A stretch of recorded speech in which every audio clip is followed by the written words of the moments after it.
बिस्मिल्लाहिर्रहमानिर्रहीम। अस्सलाम वालेकुम स्टूडेंट्स, मैं हूं मोहम्मद आबिद और आप देख रहे हैं YouTube channel stay with study. Students, आज का जो हमारा टॉपिक है वो है इंग्लिश क्लास 8 का लेसन नंबर 3, जो कि है द ट्विंस। ट्विंस का मतलब है जुड़वां बच्चे, यानी ऐसे बच्चे जो एक साथ पैदा हुए हों उन्हें हम जुड़वां बच्चे कहते हैं जी। और हस्बे मामूल जैसा कि आप जानते हैं कि फ़र्स्ट वीडियो में आप लेसन की ट्रांसलेशन और pre reading while reading questions को मुलाहिज़ा करेंगे। तो चलिए बढ़ते हैं जी सबक की तरफ। जी तो स्टूडेंट्स, सेकंड वन है हमारे पास लर्निंग आउटकम्स, यानी तलबा का जो हासिलात ताल्लुम होता है, यानी सबक को सीखने के बाद या पढ़ने के बाद वो क्या कुछ जान पाएंगे। तो ये झैल में जो है वो कुछ पॉइंट्स बताता है जी। After completing this unit students will be able to, यानी इस सबक के अख्ताम पर तलबा इस काबिल हो जाएंगे कि, यानी ये जो हमने एक्सरसाइज में और ट्रांसलेशन के दौरान जो हम पॉइंट डिस्कस करेंगे ये उन्हीं की एक समरी है, ये वो बताता है जी। उसके बाद एक अहम टर्म है जी टॉक टाइम, यानी बातचीत का वक्त या गुफ्तगू का वक्त। तो उसमें जो है कुछ क्वेश्चंस वो हमसे करता है जी। इसमें फ़र्स्ट लाइन है जी, इमेजिन, तसव्वुर करें, दैट यू हैव ट्विंस, कि आप जुड़वा हैं, यानी या आपके पास जुड़वा हैं। इन योर क्लास, आपके जमात में, यानी आपकी जमात में कोई जुड़वा भाई हैं या बच्चे हैं, तो उन्हें जो है तसव्वुर करें, उनके बारे में जहन में सोचें। और उसके बाद क्वेश्चन है जी, हाउ वुड यू रिकॉग्नाइज़, आप कैसे शनाख्त करेंगे, ईच वन ऑफ देम, उनमें से हर एक की, यानी उन दोनों में से या जितने भी हैं वो उनकी शनाख्त कैसे करेंगे। तो ये क्वेश्चन है जी, इसका आंसर्स मुलाहिज़ा करें जी। तो स्टूडेंट्स, इस क्वेश्चन का आंसर है आई शैल रिकॉग्नाइज़, मैं उनकी शनाख्त करूँगा, देम, उन्हें या उनकी, फ्रॉम देयर बिहेवियर, उनके रवैये की बिना पर, एंड हैबिट्स, और उनकी आदत की वजह से, यानी मैं उन्हें उनके रवैये और आदत से पहचानूँगा। और उसके बाद इम्पोर्टेंट एक टर्म और है जी, प्री रीडिंग। प्री पहले, रीडिंग पढ़ना या मुतालिया, यानी कबलज़ मुतालिया, यानी ये सबक शुरू करने से पहले तजस्सुस पैदा करने के लिए मुसन्निफ़ या शायर हज़रात जो हैं वो ये क्वेश्चंस लिखते हैं जी। इन्हें देखते हैं। Have you ever seen twins, क्या आपने कभी जुड़वां बच्चों को देखा। तो ये एक क्यूरियोसिटी, तजस्सुस पैदा करने के लिए जो है ये क्वेश्चन दिया गया है।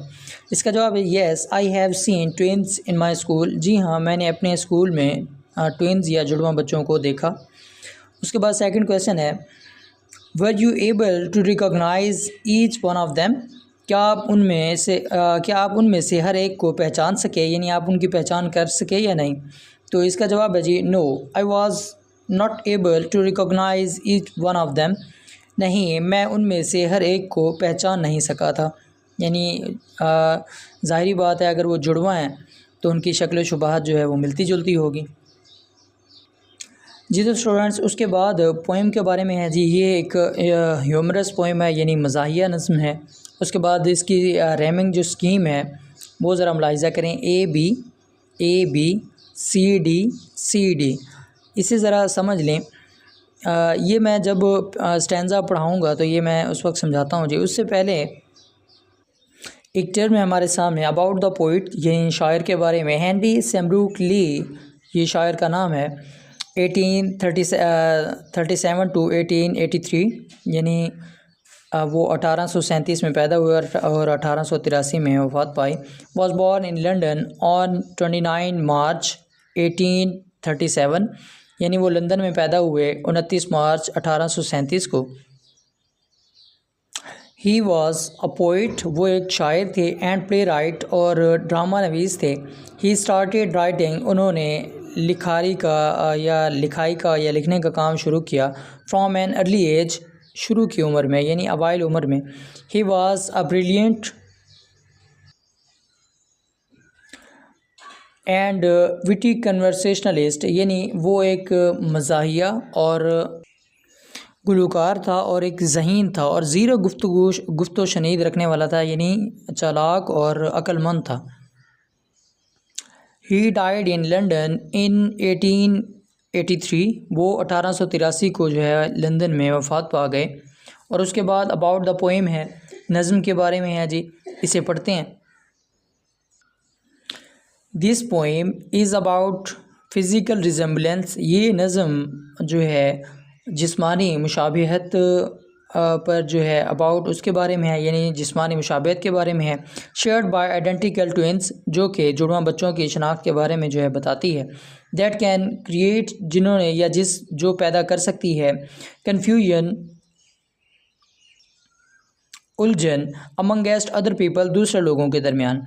इट शोज़ द प्रॉब्लम्स, ये मसाइल ज़ाहिर करती है। Face not only by the twins, सिर्फ मसाइल जो है वो जुड़वां बच्चे ही फेस नहीं करते, देम सेल्स यानी वो बज़ाते खुद, बट बाय देयर फैमिलीज़, यानी ये जो उन्हें मसाइल हैं वो सिर्फ बच्चे ही उन मसाइल से दो चार नहीं हैं, बल्कि उनके ख़ानदान भी जो है या दोस्त भी जो है इन मसाइल से दो चार हैं। And friends in identifying one from the others, एक दूसरे की शनाख्त करने के मामले में।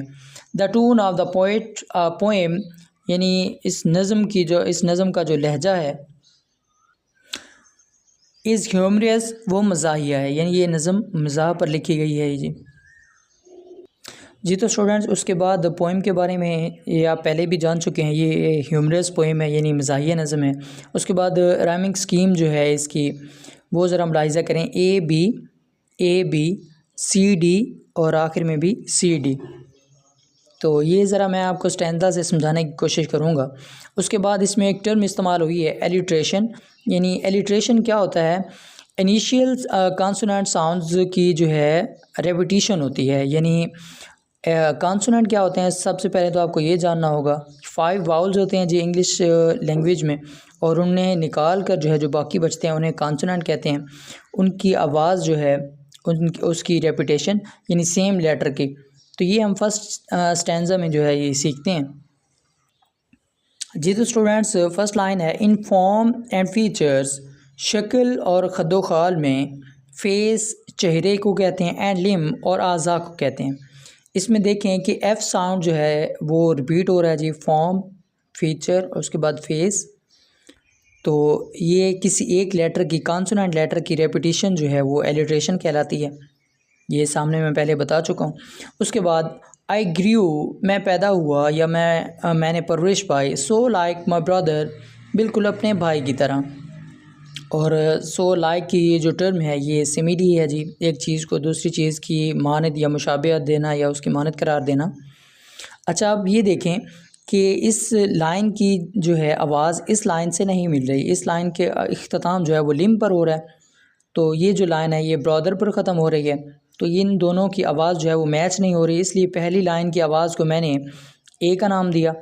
उसके बाद जो दूसरी लाइन की आवाज़ थी उसे मैंने बी का नाम दिया, यानी एक दूसरी साउंड है। उसके बाद दैट फॉक्स, के रिश्तेदार, गॉड टेकिंग मी, मुझे समझने लगते, फॉर हिम, उसके लिए यानी उसकी जगह, यानी रिश्तेदार जो है मुझे मेरे भाई की जगह समझने लगते। And each for one another, और हर एक दूसरे के लिए, यानी हर एक को दूसरा ख्याल करने लगे, यानी ये दोनों भाई जो थे वो दोनों एक जैसे थे, सेम उनकी जो है शक्ल शुबाहत थी। तो इस तरह जो लोग जो है वो भूल जाते थे। इट पज़ल्ड, इसने परेशान कर दिया, ऑल आवर किथ एंड किन, हमारे तमाम रिश्तेदारों को। किथ एंड किन जो है ये रिश्तेदारों को कहते हैं। और पज़ल्ड ये पास्ट फॉर्म है जी पज़ल की, पास्ट इंडेफिनिट टेंस से इस्तेमाल हुआ है। इट रीच, ये पहुंच गई, अ फेयरफुल पिच, खौफनाक हद तक, यानी ये मसला खौफनाक हद तक पहुंच गया। फॉर वन ऑफ अस, क्योंकि हम में से एक, वॉज बॉर्न ट्विन, जुड़वा पैदा हुआ था। और फॉर जो है जब जुमले के शुरू में आ जाता है तो ये क्योंकि के मानी देता है। उसके बाद yet not a soul knew which, लेकिन अभी तक कोई शख्स ये नहीं जानता था। सोल वैसे तो रूह को कहते हैं, लेकिन यहाँ मुरादी मानी लिए जाएंगे तो यहाँ मुराद है शख्स। और स्टूडेंट्स एक बात मैं आपको बताना भूल गया कि ये नज़म जो है लिखाई के एतबार से ऑक्टिव है जी, यानी हर बंद में जी इसकी जो लाइंस हैं वो 8 हैं। तो हम यहाँ देख सकते हैं कि पहले बंद में भी, दूसरे और तीसरे में भी 8 लाइनें हैं। तो ऐसी नज़म जिसके हर बंद में 8 लाइनें हों उसे हम ऑक्टिव कहते हैं। उसके बाद है वन डे, एक दिन, to make the matter worse, मामला गंभीर हो गया, यानी यानी एक दिन मामले को बिगाड़ने के लिए। Before our name were fixed, इससे पहले कि हमारे नाम रखे जाते। As we were being washed, जब हम नहलाए जा रहे थे। बाय नर्स, नर्स के ज़रिए, यानी जब नर्स हमें नहला रही थी। और ये जो जुमला है were being washed, past continuous tense का जो है ये पैसिव वॉइस बनाया गया है। वी गॉट कम्प्लीटली मिक्सड, हम मुकम्मल तौर पर मिलजुल गए। एंड दस, और इस तरह, यू सी, आप देखते हैं, बाय फेट्स डिक्री, कि ये सब तकदीर के या मुकद्दर के फ़ैसले की वजह से है। और रादर नर्सिस विम, या गालिब गुमान है कि ये नर्स की मतलून मिजाजी थी। My brother John was named me, मेरे भाई जॉन को मेरा नाम दिया गया। And I was named him, और मुझे उसका नाम दिया गया, यानी मेरा नाम उसके नाम पर रखा गया। उसके बाद लास्ट जो है वो बंद है, उसे देखते हैं जी। दिस फैटल लाइकनेस, ये शदीद मुशाबहत। एवर डॉज्ड, हमेशा ताक़ुब किया, यानी इस शदीद मुशाबहत ने हमेशा ताक़ुब किया। माई फुट स्टेप्स, मेरे कदमों का। व्हेन एट स्कूल, जब मैं स्कूल में था। And I was always getting flogged, और मैं हमेशा मार खाता या मेरी पिटाई होती। फॉर जॉन, क्योंकि John turn out of fool, बेवकूफ़ी करता, यानी बेवकूफ़ी वाली हरकतें करता। और ये मैं पहले बता चुका हूँ कि फॉर जब जुमले के शुरू में आ जाता है तो इसका मतलब क्योंकि होता है। आई पुट दिस क्वेश्चन, मैंने ये सवाल रखा या ये सवाल पूछा, इसके बामुहावरा मानों में आ सकता है। फ्रूटलेसली, लेकिन बेसूद। टू एवरी वन, हर एक से। आई न्यू, जिसे मैं जानता था, यानी जिसे मैं जानता था, मैंने हर उस शख्स से ये सवाल पूछा, लेकिन मैं बेसूद रहा, यानी इसका कोई जवाब नहीं मिला। वट वुड यू डू, आप क्या करेंगे। इफ़ यू वर मी, और अगर आप मेरी जगह पर होते। तो यहाँ पर आप देख सकते हैं यू के साथ जो है वर लगा हुआ है जी। उसके बाद ये सवाल पूछा जा रहा है कि अगर आप मेरी जगह पर होते तो आप क्या करते। टू प्रूव दैट, ये साबित करने के लिए। यू वर यू, कि आप ही थे, यानी ये साबित करने के लिए कि आप बज़ाते खुद आप ही थे। आप क्या करते अगर आप मेरी जगह पर होते। तो ये शायर आखिर पर जो है हमसे क्वेश्चन भी पूछ रहा है। शायर है जी हेनरी एस ली, यानी हेनरी सेमरूक ली इसका पूरा नाम है। ये हम पहले देख चुके हैं। और उसके बाद रिमेंबर, याद रखें, एक टर्म है जी इंटोनेशन, यानी उतार चढ़ाव अल्फाज को पढ़ते हुए। Intonation is the rise and fall, आवाज़ का उतार चढ़ाव है।